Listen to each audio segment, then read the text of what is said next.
اللهم صل وسلم على سيد الأنبياء والمرسلين وعلى آله الطيبين وأصحابه الطاهرين أجمعين. الصلاة والسلام عليك يا سيدي يا رسول الله وعلى آلك وأصحابك يا سيدي يا حبيب الله. الصلاة والسلام عليك يا سيدي يا رسول الله وعلى آلك وأصحابك يا سيدي يا خاتم النبيين.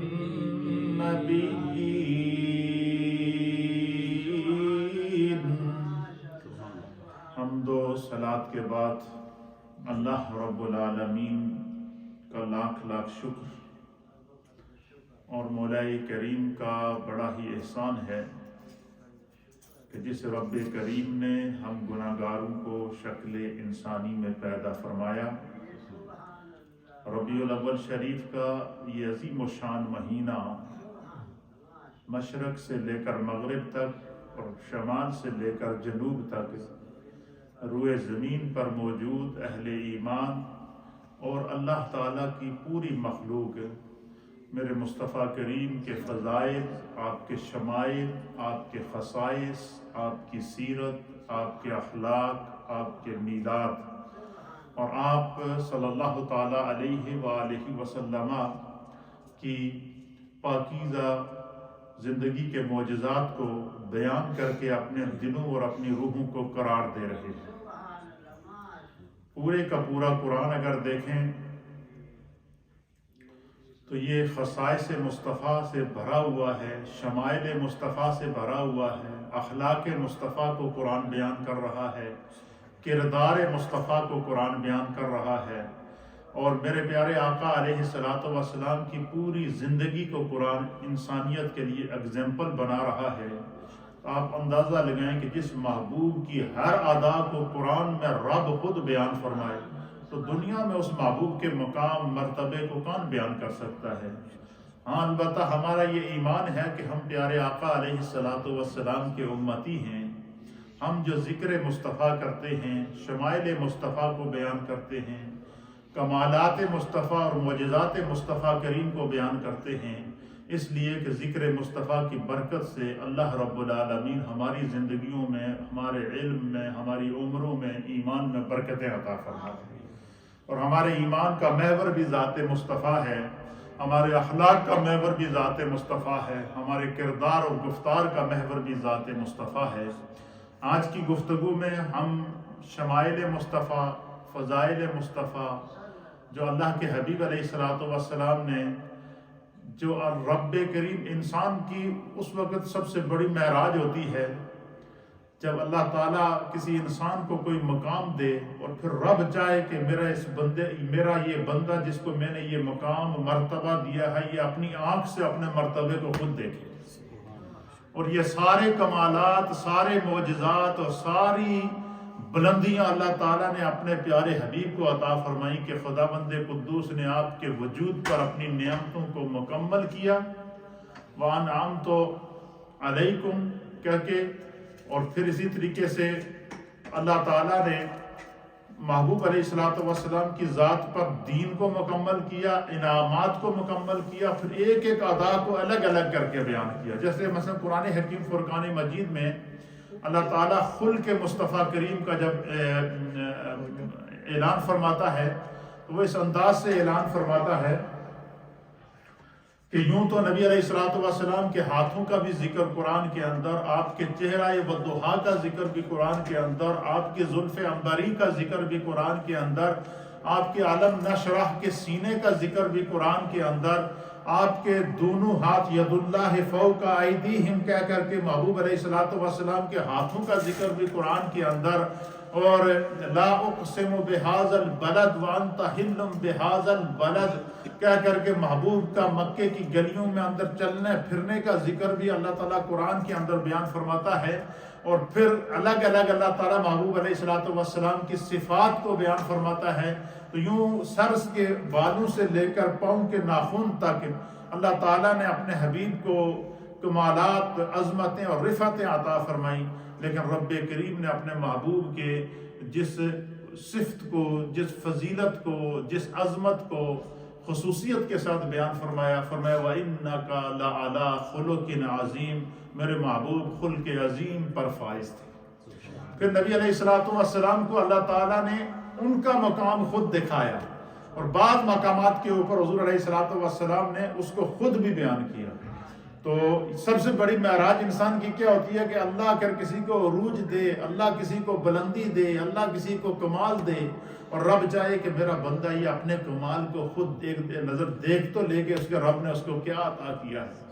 اب محبوب کو اللہ نے کمال کیا دیا، فرمایا وَرَفَعْنَا لَكَ ذِكْرَكَ، محبوب آپ کا ذکر آپ کے لیے آپ کے رب نے بلند کر دیا۔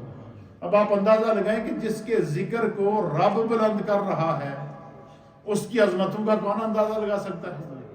پھر اسی طریقے سے اللہ کے حبیب علیہ السلام، یہی وجہ ہے کہ جو اللہ تعالیٰ نے لَقَدْ كَانَ لَكُمْ فِي رَسُولِ اللَّهِ أُسْوَةٌ حَسَنَةٌ فرما کر کے نبی علیہ الصلوۃ والسلام کی زندگی تمہارے لیے نمونہ ہے، آپ کی سیرت تمہارے لیے نمونہ ہے۔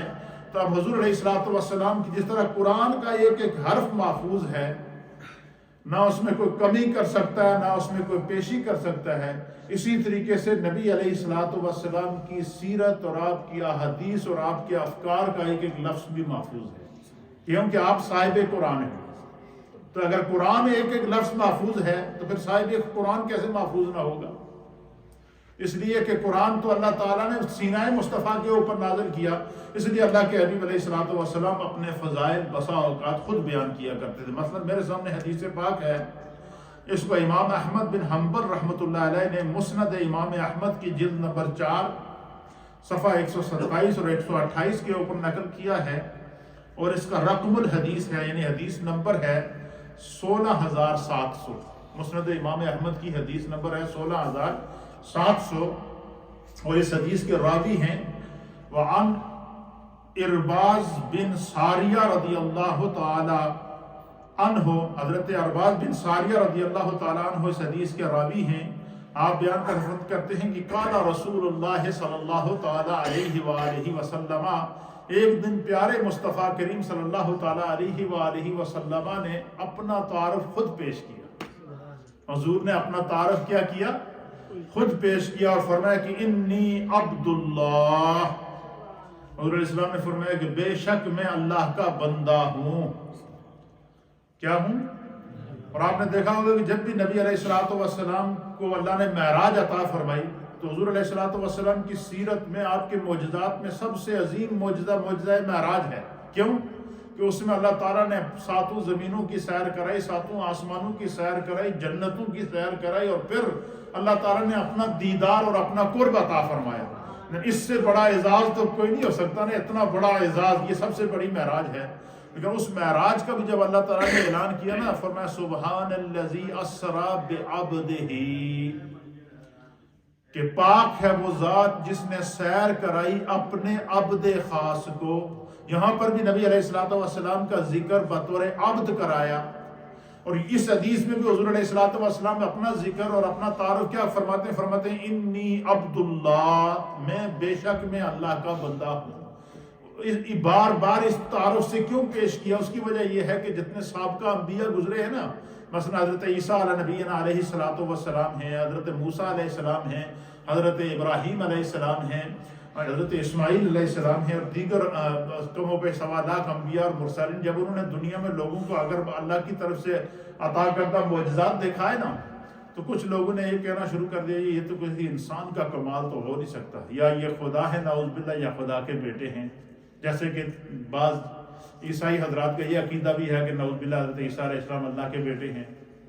تو اب اللہ تعالیٰ نے چونکہ نبی علیہ الصلوۃ والسلام کی ذات پر نبوت کو تمام کرنا تھا، نبی علیہ الصلوۃ والسلام کی ذات پر کمالات کو مکمل کرنا تھا، نبی علیہ الصلوۃ والسلام کی ذات پر کردار کو مکمل کرنا تھا، نبی علیہ الصلوۃ والسلام کی ذات پر کائنات کی اچھائیوں کو مکمل کرنا تھا، نبی علیہ الصلوۃ والسلام کی ذات پر کائنات کے عروج کو مکمل کرنا تھا، زمین سے لے کر ساتوں آسمانوں اور سدرہ سے آگے، لامکان سے آگے قرب خاص تک کا مقام عطا فرمانا تھا۔ ممکن تھا کہ کسی کے ذہن کے اندر یہ آ جاتا کہ یہ اتنا بڑا کمال کسی بندے کا نہیں ہو سکتا، جس طرح کے بعض لوگوں نے سابقہ انبیاء کو خدا کا بیٹا قرار دیا یا خدا جیسا قرار دیا۔ تو نبی علیہ الصلوۃ والسلام اور اللہ تعالیٰ نے اپنے محبوب کا تعارف کیا کرایا کہ میرے محبوب اتنا مقام ہونے کے باوجود بھی، اتنا عروج ہونے کے باوجود بھی، اتنی عظمتیں ہونے کے باوجود بھی، اتنی رفعتیں ہونے کے باوجود بھی یہ خدا کے بندے ہیں۔ کیا ہیں؟ اللہ کے رسول ہیں اور خدا کے بندے ہیں، نہ خدا ہیں، نہ خدا کے بیٹے ہیں، نہ خدا جیسے ہیں۔ یہ ہمارا عقیدہ ہے، نہ صرف اپنے نبی کے لیے ہمارا یہ عقیدہ ہے، بلکہ کم و بیش 1.25 لاکھ انبیاء اور مرسلین کے لیے بھی ہمارا یہی عقیدہ ہے، اور یہی دین ہے، اور یہی اصل دین ہے۔ تو اللہ تعالیٰ نے جب محبوب علیہ الصلوۃ والسلام کو معجزات اور کمالات عطا فرمائے، تو حضور علیہ السلام نے جب اپنا عروج خود دیکھا، اپنا مقام دیکھا، تو میرے آقا علیہ الصلوۃ والسلام کی عاجزی دیکھیے، انکساری دیکھیے۔ آج کل تو کوئی کسی کو کسی عہدے اور ٹائٹل سے نہ بلائے نا تو وہ جناب گلے پڑ جاتا ہے کہ بھائی میری توہین ہو گئی۔ لیکن اللہ کے رسول جن پر اللہ دین مکمل کر رہا ہے، اللہ کے وہ نبی جن کے اوپر اللہ نعمتیں تمام کر رہا ہے، اللہ کے وہ نبی جو وجہ تخلیق کائنات ہیں، اللہ کے وہ نبی جو رحمت للعالمین ہیں، اللہ کے وہ نبی جو امام الانبیاء ہیں، اللہ کے وہ نبی جنہیں خدا بند قدوس نے سید الانبیاء بنا کر دنیا کے اندر بھیجا ہے، وجہ تخلیق کائنات بنا کر بھیجا ہے، وہ جب اپنا تعارف پیش کر رہے ہیں یا رب کریم کی طرف سے ان کا تعارف کیا کروایا جا رہا ہے، تو اس میں میرے مصطفیٰ کی عاجزی دیکھیے۔ حضور فرماتے ہیں انی عبداللہ، ساری عظمتہ ہونے دے باوجود بھی میں خدا دا عاجز بندہ ہوں۔ میں کیا ہوں؟ خدا کا عاجز بندہ ہوں۔ اس میں امت کے لیے سبق کیا ہے کہ خدا کسی کو اگر دنیا میں کوئی مرتبہ دے دے، کوئی عہدہ دے دے، کوئی منصب دے دے، کوئی مقام دے دے، کوئی بڑا خاندانی منصب عطا فرما دے، تو فرمایا کہ اس کو جتنا بڑا منصب انسان کو ملے، اس کو اتنی زیادہ عاجزی کرنی چاہیے، اس کو اپنے محتاجوں کو اور دوسروں کو چونٹیاں نہیں سمجھنا چاہیے۔ فرمایا یہ کیا ہے؟ یہ سیرت رسول سے ہمیں سبق ملتا ہے۔ تو اتنے کمالات ہونے کے باوجود حضور کیا فرماتے ہیں؟ آپ فرماتے ہیں انی عبداللہ، بے شک میں اللہ کا بندہ ہوں، وخاتم النبیین، اور اللہ تعالیٰ نے میرے وجود کے اوپر منصب نبوت کو ختم کیا ہے، مکمل کیا ہے۔ یہاں حضور علیہ الصلوۃ والسلام پہلے عاجزی سے اپنا تعارف کیا کراتے ہیں؟ انی عبداللہ، میں خدا کا بندہ ہوں۔ لیکن اگر تم میرا منصب دیکھنا چاہتے ہو، منصب کیا ہے؟ فرمایا کہ وخاتم النبیین، اور میں آخری نبی ہوں، میرے بعد کوئی نبی نہیں آئے گا۔ خدا نے میرے وجود پر دین کو مکمل کر کے مجھے الیوم اکملت لکم دینکم واتممت علیکم نعمتی ورضیت لکم الاسلام دینا کا تاج پہنا دیا ہے۔ پھر آگے فرماتے ہیں میرے مصطفیٰ، حضور نے فرمایا وَسَأُنَبِّئُكُمْ بِأَوَّلِ ذَلِكَ۔ اللہ اکبر۔ اللہ کے حبیب علیہ الصلوۃ والسلام فرماتے ہیں کہ میں اللہ کا بندہ ہوں، آخری نبی ہوں، اور وَسَأُنَبِّئُكُمْ، کیا میں تمہیں اس چیز کی خبر نہ دوں؟ کس چیز کی؟ میں تمہیں اس بات کی وضاحت کرتا ہوں، اور میں تمہیں اس بات کی خبر دیتا ہوں کہ میں دنیا میں کس طرح تشریف لایا، اور میرے دنیا میں آنے کے لیے کن کن لوگوں نے میرے لیے دعائیں کی ہیں۔ حضور بیان فرماتے، کیا فرماتے؟ حضور فرماتے ہیں، آپ فرماتے ہیں کہ انا دعوت ابی ابراہیم۔ حضور فرماتے ہیں کہ اسی حدیث کے شروع میں کیا فرمایا کہ انی عبداللہ، میں اللہ کا بندہ ہوں، میں خاتم النبیین ہوں، خدا نے میرے وجود پر نبوت کو تمام کیا ہے۔ وَسَأُنَبِّئُكُمْ، میں تمہیں آج ایک بڑی خوبصورت خبر دیتا ہوں اپنے متعلق۔ کیا خبر ہے؟ فرمایا میں دعوت ابی ابراہیم، میں اپنے باپ حضرت سیدنا ابراہیم علیہ الصلوۃ والسلام کی وہ دعا ہوں جنہوں نے خانہ کعبہ تعمیر کر کے رب سے مجھ سے مانگا تھا۔ حضرت سیدنا ابراہیم علیہ الصلوۃ والسلام اور حضرت سیدنا اسماعیل علیہ الصلوۃ والسلام، جب طوفان نوح آیا نا، اور طوفان نوح کے بارے میں مفسرین نے لکھا ہے، قرآن کریم کے اندر آتا ہے، تو اس کی پوری کیفیت قرآن نے بیان فرمائی ہے کہ حضرت نوح علیہ الصلوۃ والسلام کو 950 سال تبلیغ کی، لیکن لوگ اپنی سنگ دلی سے اور شقاوت سے باز نہ آئے اور نافرمانیاں کرتے رہے، تو اللہ تعالیٰ نے جو ان پر 80 آدمی کم و بیش ایمان لائے تھے ان کو ایک کشتی میں بٹھا کر جب طوفان بھیجا، تو طوفان نوح نے پورے عرب کو جب گہرے کے اندر لے لیا، تو طوفان نوح جب ختم ہوا نا، تو اس کی مٹی اور اس کا جو کیچڑ تھا، اس کی وجہ سے جو خانہ کعبہ تھا نا، خانہ کعبہ کا اس وقت بھی جب کشتی طواف کرتی رہی، تقریباً علماء اور محدثین نے لکھا ہے کہ وہ طوفان نوح تقریباً 40 دن تک رہا۔ کتنے دن تک رہا؟ 40 دن تک رہا۔ 40 دن کے بعد جب طوفان رکا تو پھر جو کیچڑ جمع ہوا، مٹی جمع ہوئی، تو اس نے خانہ کعبہ کے جو نشانات تھے نا، وہ بھی اس کے اندر دب چکے تھے، اتنا وہ اس کے اوپر ہوا۔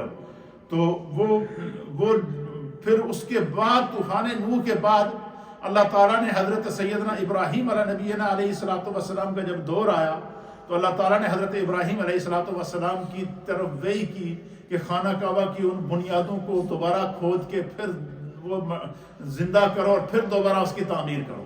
پھر حضرت ابراہیم علیہ الصلوۃ والسلام نے خانہ کعبہ کی چوتھی تعمیر کی۔ اس سے پہلے 3 تعمیریں خانہ کعبہ کی ہو چکی تھی، اور سب سے پہلی تعمیر خانہ کعبہ کی فرشتوں نے کی تھی حضرت جبریل کی معیت میں، اور حضرت آدم علیہ الصلوۃ والسلام نے۔ پھر اسی طریقے سے یہ تقریباً چوتھی تعمیر تھی خانہ کعبہ کی، جو حضرت ابراہیم اور حضرت اسماعیل علیہ السلام نے کی، جس وقت خانہ کعبہ تعمیر ہو چکے ہیں نا۔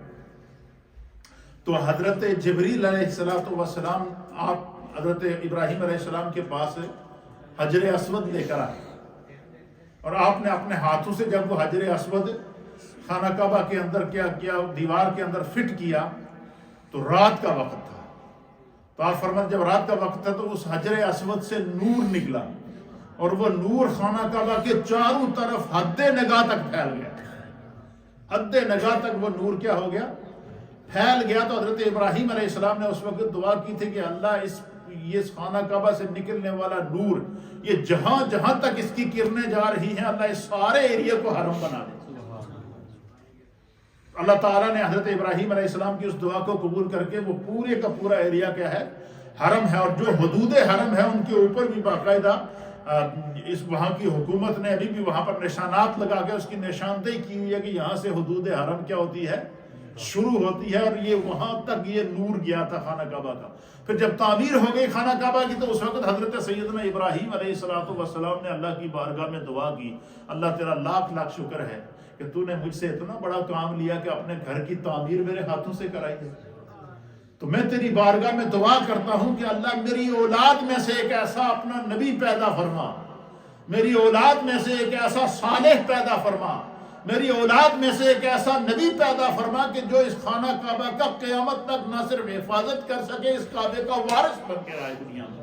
تو فرمایا یہ حضرت ابراہیم علیہ السلام کی دعا تھی۔ اس دعا کی برکت سے اللہ تعالیٰ نے آپ کی اولاد حضرت اسماعیل علیہ السلام کی نسل سے اللہ تعالیٰ نے آخری نبی ہمارے پیارے آقا علیہ الصلوۃ والسلام کو پیدا کیا۔ دس از دا پارٹ آف ہسٹری، یہ ہسٹری ہے انبیاء اکرام کی، اور حضرت ابراہیم علیہ السلام کی اس دعا کو اللہ نے قبول کیا۔ تو نبی علیہ الصلوۃ والسلام فرماتے ہیں کہ انا دعوت ابی ابراہیم، آپ نے فرمایا کہ میں اپنے باپ حضرت ابراہیم علیہ الصلوۃ والسلام کی اس دعا کا نتیجہ ہوں کہ خدا نے مجھے آخری نبی بنا کر دنیا میں بھیجا۔ اب اس حدیث کے اندر حضور علیہ الصلوۃ والسلام کی آمد سے پہلے آپ کا تذکرہ کون کر رہا ہے؟ حضرت ابراہیم علیہ السلام۔ حضور علیہ الصلوۃ والسلام کی دنیا میں آمد سے پہلے آپ کا تذکرہ کون کر رہا ہے؟ حضرت عیسیٰ علیہ الصلوۃ والسلام۔ حضور کی آمد سے دنیا میں تشریف لانے سے پہلے کم و بیش 1.25 لاکھ انبیاء اپنے اپنے ادوار کے اندر نبی علیہ السلام کے فضائل مناقب بیان کر کے اللہ کی بارگاہ میں دعائیں کرتے رہے کہ اللہ تو نے عالم ارواح میں وعدہ کیا تھا کہ میرا نبی ہوگا، اور جس کے دور میں بھی وہ آئے گا سب اس پر ایمان لے کر آئیں گے اور اس کی مدد کریں گے اور اس کے ساتھ تعاون کریں گے۔ ہر نبی نے اپنے دور میں دعا کی تھی کہ یا اللہ میرے دور میں اس نبی کو پیدا فرما، کیونکہ اللہ کی حکمت میں شامل تھا کہ نبی علیہ الصلوۃ والسلام کو خاتم النبیین بنا کر بھیجنا ہے۔ پھر اللہ نے شب معراج کو تمام انبیاء اکرام کو مسجد اقصیٰ کے اندر جمع کر کے پھر میرے مصطفیٰ نے ان سے ملاقات کی، پھر مصطفیٰ کریم نے انہیں نماز پڑھائی، اور وہ ہر نبی کی دعا قبول ہوئی، کیونکہ نبی کی دعا کبھی رد نہیں ہوتی۔ ہر نبی نے کہا تھا کہ یا اللہ ہمارے دور میں اس نبی کو پیدا فرما اور ہم اس کا دیدار کر سکیں۔ تو شب معراج کو اللہ نے تمام انبیاء کو جمع کر دیا مسجد اقصیٰ میں، اور اس دن ہر نبی کی دعا کی قبولیت کا دن تھا کہ ہر نبی نے نبی علیہ السلام کا دیدار بھی کیا، آپ سے ملاقات بھی کی، آپ سے تعارف بھی کیا، آپ سے مصافحہ اور معانقہ بھی کیا۔ تو حضور علیہ السلام فرماتے ہیں کہ انا دعوت ابی ابراہیم، میں اپنے باپ حضرت سیدنا ابراہیم علیہ السلام کی دعا کا نتیجہ ہوں۔ اور پھر بشارت عیسیٰ، اور حضرت عیسیٰ علی نبینا علیہ السلام کی بشارت ہوں۔ حضرت عیسیٰ علیہ السلام نے اپنے دور کے اندر خوشخبری دے دی تھی کہ میرے بعد جو نبی آئے گا اس کا نام احمد ہوگا، وہ خاتم النبیین ہوگا، وہ آخری نبی ہوگا، اور سب اس پر ایمان لے کر آئیں گے۔ حضرت عیسیٰ علیہ السلام نے کیا کی تھی؟ بشارت دی تھی۔ اب عیسیٰ علیہ السلام نے کیا کی؟ نبی علیہ السلام کے میلاد کی بشارت دی، اور خود اس کو حضور بیان فرماتے ہیں کہ وہ بشارت عیسیٰ بھی، کہ میں حضرت عیسیٰ علی نبینا علیہ السلام کی خوشخبری ہوں۔ تو پتہ چلا نبی کے میلاد پر خوشی منانا، خوشخبری دینا، خوشی کا اظہار کرنا، یہ سنت الہیہ بھی ہے اور سنت مصطفیٰ بھی ہے۔ اب قرآن حکیم فرقان مجید نے دیگر انبیاء اکرام، حضرت یحییٰ علیہ السلام کا ذکر، حضرت زکریا علیہ السلام کا ذکر، حضرت عیسیٰ علیہ السلام کا ذکر، حضرت عیسیٰ علیہ السلام کی پیدائش کے منظر، حضرت مریم کو جن کی تکالیف سے گزرنا پڑا، سورہ مریم میں اللہ نے اس پورے ان کی پیدائش سے لے کر ان کو آسمانوں تک اٹھائے جانے والے منظر قرآن کریم فرقان مجید بیان فرماتا ہے۔ تو پتہ چلا کہ نبیوں کے سیرت کو بیان کرنا، نبیوں کے اخلاق کو بیان کرنا، نبیوں کے مقام کو بیان کرنا، یہ سنت الہیہ ہے۔ اگر یہ سنت جاریہ نہ ہوتی تو پھر اللہ تعالیٰ قرآن میں سابقہ انبیاء اور ان کی امتوں اور ان کے مقامات کا ذکر نہ فرماتا۔ تو یہاں حضور علیہ السلام فرمایا وہ بشارت عیسیٰ، یعنی عیسیٰ علیہ السلام نے میرے آنے کی دنیا میں بشارت دی تھی۔ وَرُؤْيَا أُمِّي الَّتِي رَاعَتْ، فرمایا کہ میں اپنی والدہ حضرت سیدہ طیبہ طاہرہ آمنہ بنت وہب کا وہ خواب ہوں جو مجھے دیکھا کرتی تھی راتوں کو۔ حضرت آمنہ رضی اللہ تعالی عنہ فرماتی ہے کہ جب حضور علیہ السلام میرے شکم اکمر کے اندر، میرے پیٹ کے اندر جیسے ہی حضور علیہ السلام تشریف لائے تو آپ فرماتے خدا نے میرے سامنے سے حجابات کو ہٹا دیا۔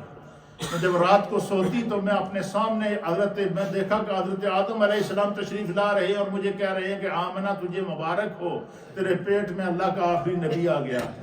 فرمایا 1.25 لاکھ کم و بیش انبیاء اور مرسلین نے مجھے مبارکیں دی ہیں، اللہ کے فرشتوں نے میرے آنے کی مبارکیں مجھے دی ہیں۔ اور فرمایا کہ رات کو خواب کے اندر اللہ تعالیٰ وہ منمونی صورت مجھے دکھایا کرتا تھا، اور وہ جب محمد عربی صلی اللہ تعالیٰ علیہ وسلم کی ولادت باسعادت ہوئی تو حضرت آمنہ رضی اللہ تعالیٰ عنہ فرماتی ہے کہ جب میری پہلی نظر سرکار کے چہرے پر پڑی تو مجھے جتنے خواب کے اندر اللہ نے جتنے چہرے دکھائے تھے وہ سب وہی چہرہ تھا جو میرے مصطفیٰ کے چہرے کے اندر تھا۔ تو حضور فرماتے ہیں کہ میں رویا امی التی راعت، میں اپنی والدہ کا وہ خواب ہوں جو انہوں نے مجھے دیکھا تھا۔ وَكَذَلِكَ أُمَّهَاتُ النَّبِيِّينَ تَرَيْنَا، فرمایا کہ جس طرح کے باقی انبیاء اکرام کی ماؤں نے ان نبیوں کے پیدا ہونے سے پہلے خدا نے ان کو خواب کی صورت میں بشارت عطا فرمائی تھی، فرمایا اسی طرح میری ماں کو بھی اللہ تعالیٰ نے میری پیدائش سے پہلے خواب میں جو ہے وہ خوشخبری دے دی تھی کہ تیرے بطن کے اندر اللہ کا آخری نبی تشریف لے آیا ہے۔ تو یہاں یہ جو فضائل مصطفیٰ ہیں، یہ جو مناقب مصطفیٰ ہیں، یہ میرے مصطفیٰ کریم صلی اللہ تعالیٰ علیہ وسلم نے خود جو ہے وہ بیان فرمائے۔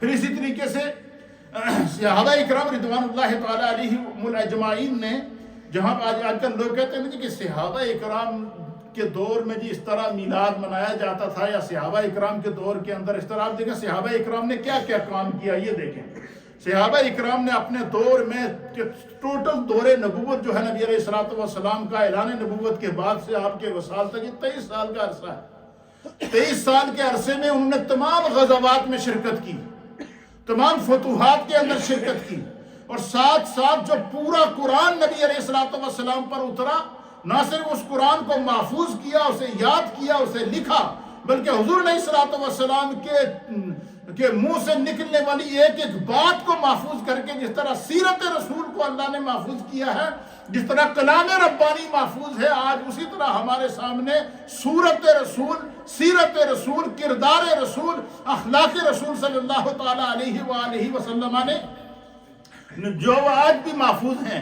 تو اس لیے صحابہ اکرام حضور علیہ الصلوۃ والسلام کے فضائل کو کس طرح بیان کرتے تھے؟ مثلا میرے سامنے حدیث ہے، یہ ترمذی شریف کی حدیث ہے۔ اب اس حدیث کو حضرت سیدنا ابو ہریرہ رضی اللہ تعالیٰ عنہ روایت فرماتے ہیں۔ آپ فرماتے ہیں حضرت سیدنا ابو ہریرہ رضی اللہ تعالیٰ عنہ نبی علیہ الصلوۃ والسلام کے چہرے مبارک کا ذکر کرتے ہیں کہ اللہ تعالیٰ نے ہمارے پیارے آقا کو کس طرح کا خوبصورت مکھڑا عطا فرمایا تھا، کس طرح کا خوبصورت چہرہ عطا فرمایا تھا۔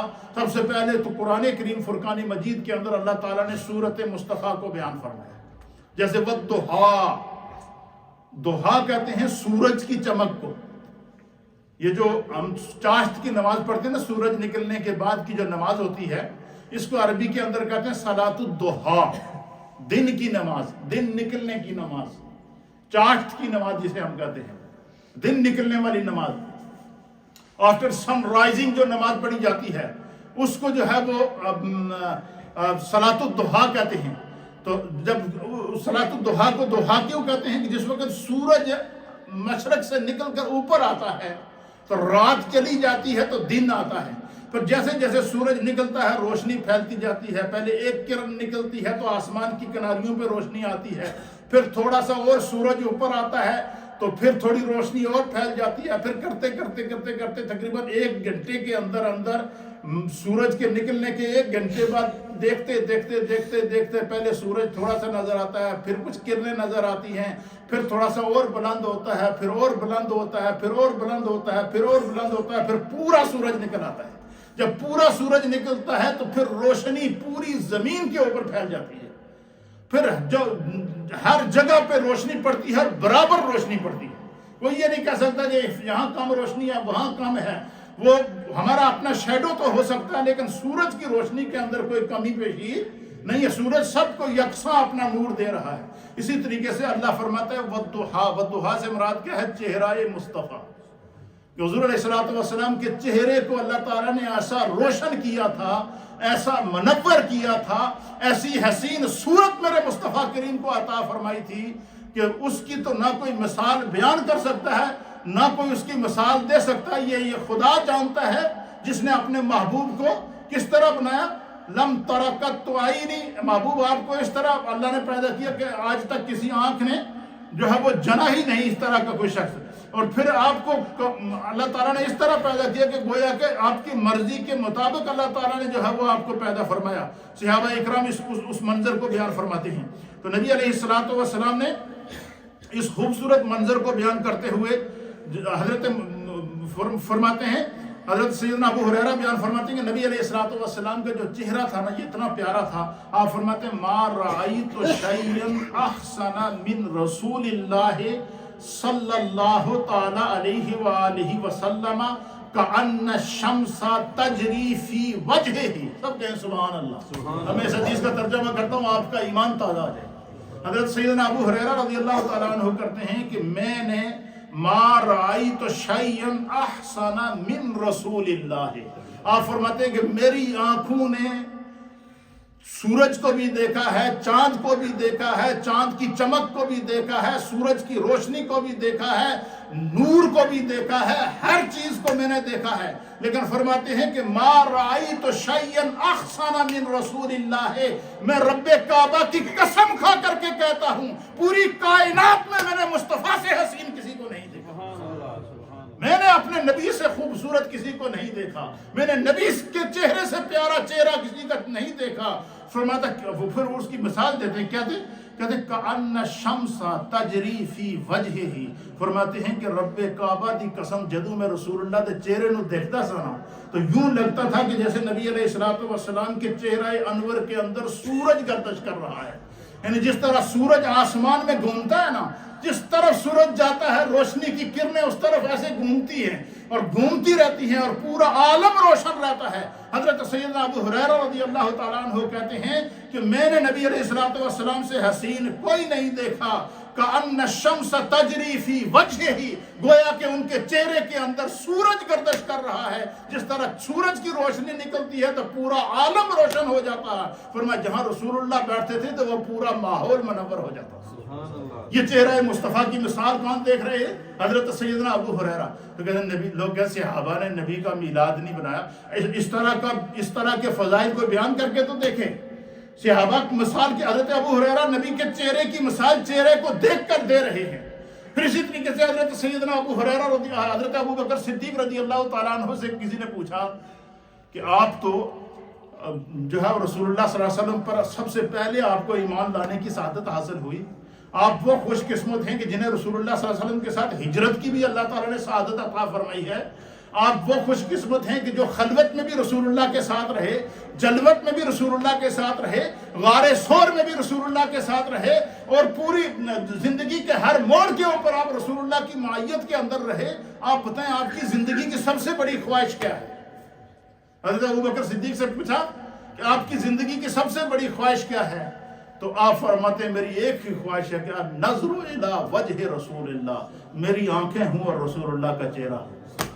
فرمایا جو منظر خدا نے ہمیں چہرہ مصطفیٰ میں دکھایا تھا، جو حسن اللہ نے ہمیں چہرہ مصطفیٰ کے اندر دکھایا تھا، جو چاشنی اللہ نے ہمیں چہرہ مصطفیٰ کے اندر دکھائی تھی، آپ فرماتے ہیں کہ وہ حسن میں نے کہیں نہیں دیکھا۔ میری ایک ہی خواہش ہے کہ ابو بکر کی آنکھیں ہوں اور سامنے رسول اللہ کا چہرہ ہو، تصور میں بھی رسول اللہ کا چہرہ ہو، تخیل میں بھی رسول اللہ کا چہرہ ہو، سوچ کے اندر بھی رسول اللہ کا چہرہ ہو۔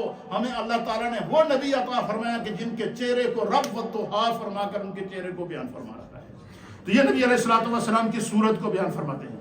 پھر اسی طریقے سے اللہ کے پیارے نبی علیہ السلام کے صحابہ اکرام جب رسول اللہ صلی اللہ تعالیٰ علیہ وسلم کا حولیہ بیان فرماتے ہیں اور صحابہ اکرام بیان کرتے ہیں کہ اللہ تعالیٰ نے نبی علیہ السلام کو کس طرح کی صورتیں اس کو بیان فرماتے ہیں، آپ فرماتے ہیں کہ آپ کا سر مبارک بڑا مناسب تھا، آپ کی زلفیں مبارک یہاں آپ کے کندھوں تک ہوتی تھی، اور جب آپ زلفوں کو لہراتے تھے تو آپ فرماتے ہیں یوں لگتا تھا کہ جیسے جنت کی بھینی بھینی خوشبوئیں ہمیں جو وہ بلا رہی ہیں۔ پھر آپ کا کہ بال مبارک کو بیان کرتے ہیں، آپ کی زلفوں مبارک کی کیفیت کو صحابہ نے بیان کیا، وقت نہیں ہے ورنہ ہر ایک کے اوپر ایک ایک حدیث پیش کی جائے۔ آپ کا رنگ مبارک صحابہ نے پیش کیا، آپ کی پیشانی مبارک کو صحابہ اکرام نے بیان کیا ہے۔ نبی علیہ السلام کے ابرو مبارک بھوئیں، ان کو صحابہ اکرام نے اس کی کیفیت اور اس کے نور کو بیان فرمایا ہے۔ نبی علیہ السلام کی آنکھیں، صحابہ نے ان آنکھوں کو بیان فرمایا کہ حضور کو اللہ نے کیسی آنکھیں عطا فرمائی تھی۔ نبی علیہ السلام کے ناک مبارک، آپ کے رخسار مبارک، آپ کا چہرہ مبارک، آپ کا منہ مبارک، آپ کی داڑھی مبارک، آپ کی پلکیں مبارک، آپ کے دندان مبارک، آپ کی مسکراہٹ، آپ کے جسم کی ایک ایک ادا کو صحابہ اکرام نے بیان کر کے اس کی کیفیت کا جو نقشہ کھینچا ہے، یہ اہل ایمان کے دلوں اور روحوں کی غذا ہے۔ اس لیے نبی علیہ السلام سے محبت یہ ہمارے ایمان کا تقاضا ہے۔ شمائل مصطفیٰ اتنے کثیر ہیں، فضائل مصطفیٰ اتنے کثیر ہیں کہ اگر صرف کسی ایک چیز کا ذکر کیا جائے تو پہلے اس میں سے قرآن کی آیات آپ کو پیش کی جائیں، پھر احادیث پیش کی جائے، تو انسان اسی کے اندر گم رہتا ہے۔ ذکر رسول میں ہی چین اور سکون ہے۔ اللہ تعالی ہمیں دین سمجھنے کی توفیق عطا فرمائے۔